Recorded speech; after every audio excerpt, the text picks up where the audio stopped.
Hello, everyone, and welcome to the Steel City Spiel podcast. My name is Nick Berlansky, and today we are talking about Wrestlemania 33, which is only 2 weeks away from right now. It is being called the Ultimate Thrill Ride by the WWE for obvious reasons. It is taking place at Camping World Stadium, Orlando, Florida. It is the first outdoor WrestleMania since 31. Last year's, of course, was in AT&T Stadium in Dallas. This year it is supposed to be 7 hours long, including a 3-hour pre-show and a 4-hour main show, which I think is way too long. Last year it ran for 6 hours, and so did SummerSlam this year, but 7 hours is going to be a lot to fill.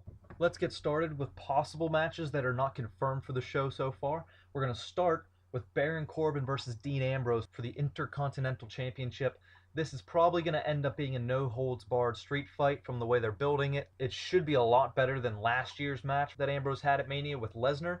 Last year he said that Lesnar was kind of cutting him down creatively, didn't want to do some of the stuff that Ambrose did, but this year shouldn't have that problem with Baron Corbin. I don't think he'll hold back on creativity like Lesnar did.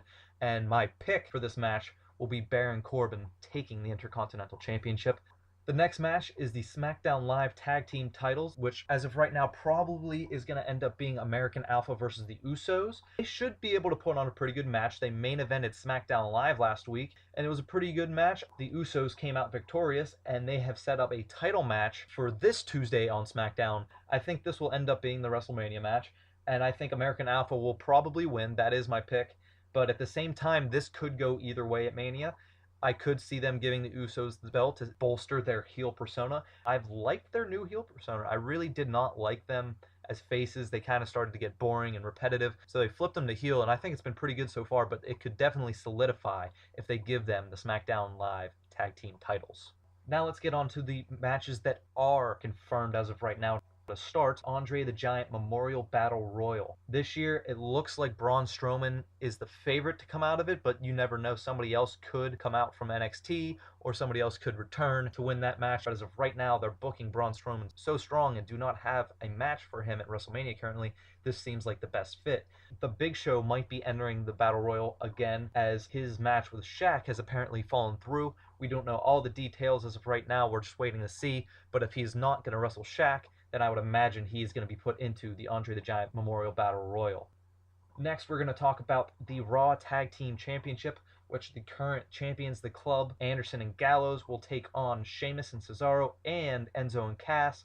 This was set up by the double disqualification last week in the number one contenders match, which I'm excited for the match, but at the same time, I don't like the way they set it up. It makes Gallows and Anderson look stupid, which they've already had enough of that with some gimmicks like the old day. This is probably going to end up being a pre-show match for Mania, but I think this could be a good match, and my pick for this one is definitely Enzo and Cass. Could be Sheamus and Cesaro again, or it could be the Club. This is a closer match when it comes to that, but I think that Enzo and Cass will win and finally get their first championship on the main roster. Next, we will be talking about the 205 Live crew and Neville versus Austin Aries. This match could steal the show at WrestleMania if it is given the proper time and if they are allowed to do what they want in that ring. Either man could win this match. I'm going to pick Austin Aries because he is the newcomer and he has been given such a good push, but you never know. Neville has also been pushed very strong since he's returned from injury, and his heel turn has been great. So either man could win this match. I expect it to be a really good match. The Fatal 5-Way number one contenders match last week in SmackDown was awesome. It was a very good match. Everybody was booked really well, and Austin Aries obviously won the match. I am really excited about this match. I think it's going to be one of the highlights of Mania this year. We're also going to talk about the SmackDown Live women's title match. This is, as of right now, a Fatal 5-Way. But as General Manager Daniel Bryan said, it is every woman on the SmackDown Live roster that is available. As of right now, that means Alexa Bliss, who is the champion, versus Becky Lynch, Natalya, Mickie James, and Carmella. If Naomi is healthy, Naomi might wrestle in this match. As of right now, we do not know how healthy she is or how well that knee is holding up. Also, we could see the additions of Eva Marie and Tamina, as they are both also out on injury as of right now on the SmackDown Live roster. My pick for this match is Mickie James. I don't think Bliss will retain the title in this match, but everybody else could win the match. Becky Lynch could become a 2-time SmackDown Live Women's Champion. Natalya might win to gain some steam in that women's division. Carmella could win to establish herself as a player in that division. It's unpredictable, and that's what the best part about this match is going to be. Moving from the SmackDown Women's to the Raw Women's title match, it is going to be a triple threat match between Bayley, Sasha Banks, and Charlotte. This should be a really good match. We know Sasha and Charlotte work well together. We've seen Sasha and Bayley work well together. Bayley and Charlotte, their matches lack something. I don't know if they've worked together enough. I know they've had good matches in the past, but it hasn't been good as of late with their current rivalry. It doesn't feel as special as last year's match at 32.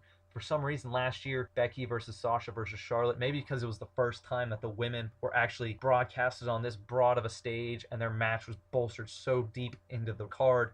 But this year, it should be a good match, but it just doesn't feel as special as last year's match. My prediction going into this match is that Bayley will retain the title. I think they're going to try to stop hot potatoing that title around, and I think Bayley will go over. I would imagine Charlotte, now that her pay-per-view streak is out of the way, there's not really a problem with her losing at Mania. And Sasha right now doesn't look like she can take many losses because she is currently losing a lot to Nia Jax. That is the only thing I would have added to this match. I would have liked to see Nia Jax in this match. It is a different feel. It would make it a lot more interesting, but she was not. But otherwise, this match should be pretty good. I think Sasha or Bayley could win, but my pick is going to be Bayley. We're continuing on. We're going to look at the big mid-card matches that are set right now for WrestleMania. The first one we're going to talk about is, of course, John Cena and Nikki Bella versus The Miz and his wife Maryse. I think the obvious one here, this is as predictable as it gets, it's going to be Cena and Nikki Bella because both of them are looking to take hiatuses after WrestleMania. It's actually been a really good build-up, which I was surprised when I heard this match was going to happen. I was like, well, this is not going to be a good build. I think they've done a good job of getting interest into this. The Miz is probably the most underrated talent in this business. Not from a wrestling standpoint. He's a decent technical wrestler, but his shoots and his mic skills are unparalleled by anybody else. You watch him on Talking Smack, and it just makes you excited to see what he's going to do next. He had a really good Intercontinental title reign last year, so I'm excited for this match. It should be a pretty decent match. Maryse hasn't been in the ring for several years. It is Cena's return to WrestleMania. His last actual Mania match was against Rusev in 31, and I think Cena and Bella will take this one. Next, we're going to talk about a match that could have been the Universal title match in the main event of this WrestleMania. It's Chris Jericho versus Kevin Owens for the United States title. It's a good United States title match. My pick is going to be Kevin Owens just because Chris Jericho is leaving the WWE and he has a belt as of right now. He's going to have to drop that before he leaves to tour with his band. It has been a really slow build as they started basically this storyline, friends turned foes, at SummerSlam this year as they beat Enzo and Cass, which was a surprise to many, and then they ran with this storyline and it paid off a couple of weeks ago at the Festival of Friendship. It's going to be a very good match. It really is. Jericho showed last year that he can have good matches, as he had a great one with AJ Styles last year.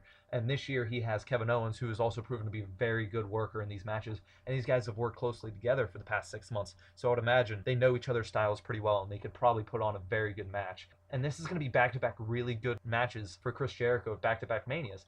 Last year he had AJ Styles, like we said. It was a very good build to that match for AJ Styles' first real feud in the WWE. It was a good build and a good match, and Jericho won it, which is great for Jericho's career because he's notoriously not that good at WrestleMania.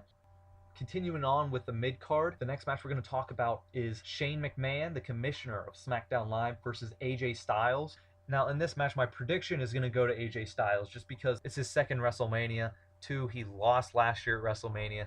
I know that doesn't really matter to the writers, but an AJ versus Shane match should always go to AJ, in my opinion. It might be a biased pick because AJ is my favorite, but we're going to go with AJ Styles. It's probably going to end up being some sort of gimmick match. I would imagine a Falls Count Anywhere, considering the way they set it up last week with AJ attacking Shane as he showed up to the PPG Paints Arena and throwing him through a car door. Shane's probably going to end up jumping off of something because that's what Shane McMahon does. He likes to do it last year with the Hell in a Cell. You saw it at Backlash in 2001 when he jumped off the Jumbotron.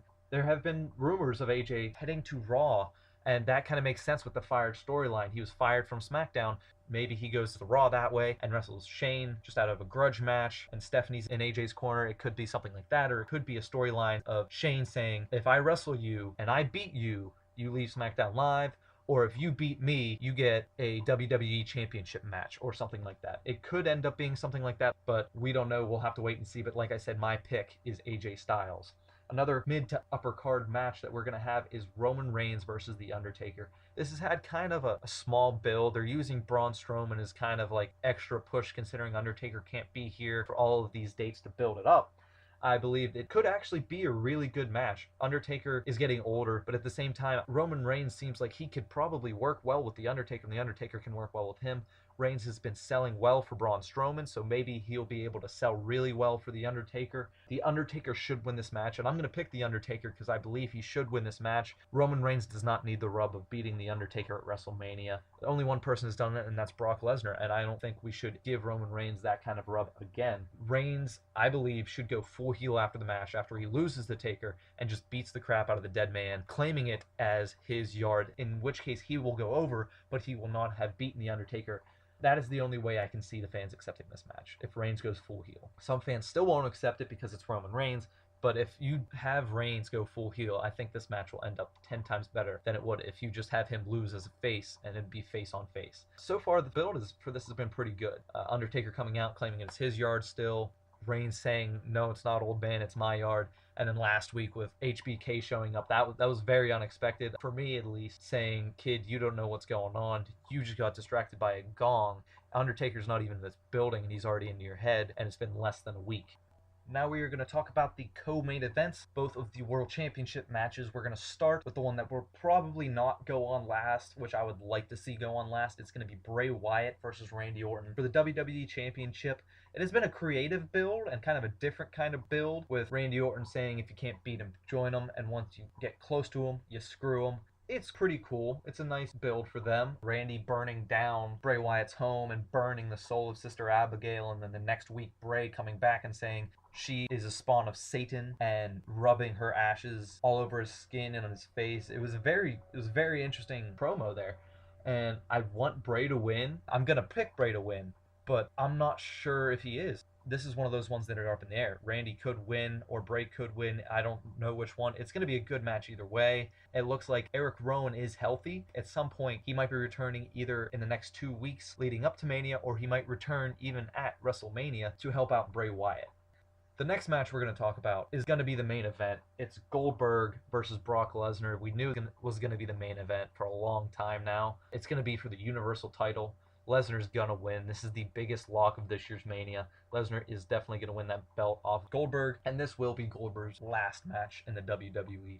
It is rumored to be a 5-minute match. For a main event, that's not good, but at the same time, I understand why they're doing it. They're doing it so they can protect Goldberg from looking too bad, because he cannot work a 20-minute match anymore. I don't even think he could work a 10-minute match really well anymore.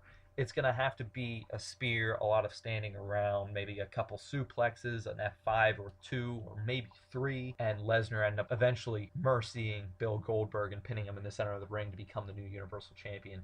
It's going to be the main event. I didn't want this to be the main event, but since it is, I'm going to embrace it. I'm looking at it. It's going to be less than 5 minutes, so we're not going to have to sit there and watch 20 minutes of crappy wrestling with a bad payout that we already knew was going to happen. Next, I kind of just want to talk about the names that are missing as of right now from the WrestleMania card. First name is Samoa Joe, who was called up last month and currently does not have a spot in the card. Sami Zayn does not have a spot on the WrestleMania card this year, and Finn Balor, who returned from injury to live events last week, does not currently have a spot on the card and has also not returned yet. We could see these three just thrown into a match, which I wouldn't like very much because these three need a storyline. Zayn and Joe currently have a small storyline going that could end up being a filler match at WrestleMania, but those names as of right now are the ones missing. My picks, just to round them all out, for the Intercontinental Championship, I have Baron Corbin. For the SmackDown Live Tag Team Championships, I have American Alpha.